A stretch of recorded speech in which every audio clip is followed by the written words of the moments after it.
করে মথা পাতিকি বীর প্রসবিনী সুষমা শালিনী কলা কলোলিনী মাটিকি সাহিত্যর ভূঁই সংস্কৃতির ভূঁই বিপ্লবর পরিপাটিকি অপরাহ্ন পত্রিষ্ঠাতা বংশীধর সাহিত্য বারতা বান্টিকি সারা ওড়িশার কবি কবয়ত্রী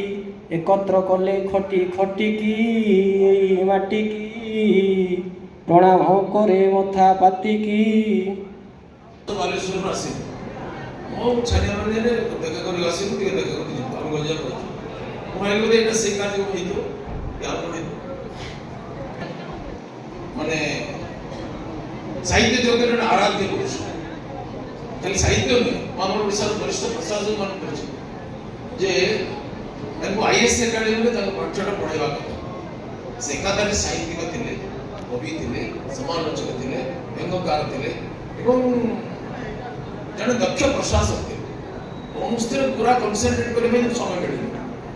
10-15 ରାଜ୍ୟରେ ଦେୱାନ ଥିଲେ ଆମର ନୀଳଗିରି ଥିଲେ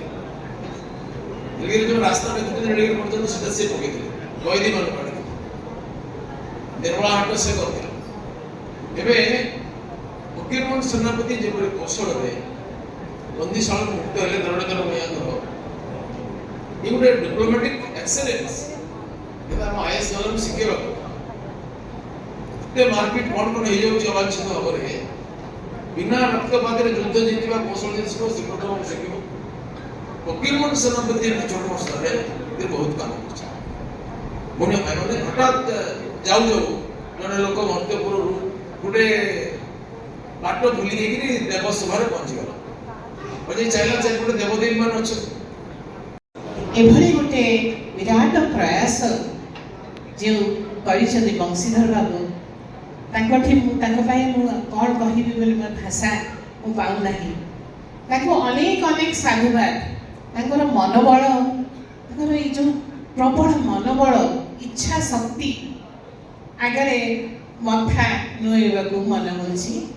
ସେ ମୋତେ ମୋର ଫୋନ୍ କରିଥିଲେ 2 ଦିନ ତଳେ ଆଉ ଆସିବାକୁ କହିଥିଲେ ତାଙ୍କର ଏଇ ଯେଉଁ ପ୍ରୟାସର ବିଷୟବସ୍ତୁ ଜାଣି ମୁଁ ଆଉ ତାଙ୍କ ଅନୁରୋଧକୁ ଏଡ଼ାଇ ପାରିଲାନି। ଏଠି ଆସିକି ଅତି ଉଲ୍ଲସିତ ମନେ ହେଉଛି ଆପଣମାନଙ୍କ ଗହଣରେ ପ୍ରଣାମ ଛୋଟମାନଙ୍କୁ ସ୍ନେହ ବହୁତ ବାଙ୍ଗରା ତାହାରି ଭିତରେ କାହିଁକିନା ମୁଁ କାଲି ବି ଆସିଥିଲି କାଲି ସମ୍ମାନିତ ହେଲେ ସବୁ ହେଲି ମୁଁ ଯେଉଁ ଜାଗାରେ ରହିଛି ଯେଟା ଆମର ପରିଡ଼ା ଭାଇ କହିଲେ ମୁଁ ଯେଉଁ ସ୍କୁଲରେ ରହିଛି ସେଟା ମୋର ଛତିଶଗଡ଼କୁ ଲାଗିଛି ସେଠି ଗଣ୍ଡି ଭତରା ଦେଶିଆ ବଙ୍ଗୋଲି ଓଡ଼ିଆ ଏମିତି ମିଶ୍ରିତ ଭାଷା ଚାଲେ ଯେ କିନ୍ତୁ ସେଭଳିଆ ଜାଗାରେ ମୋତେ ଯେଉଁମାନେ ଆଜି ସେ ଉତ୍ସାହ ଦେଇଛନ୍ତି ଆମର ପ୍ରଫୁଲ୍ଲ ରାଉତ ସାର୍ ଅଛନ୍ତି ବାଡ଼ି ସାଗର ପରିଡ଼ା ଯିଏ ଫଟୋ ଉଠାଉଛନ୍ତି ସିଏ ତାପରେ ରାଜକିଶୋର ନାୟକ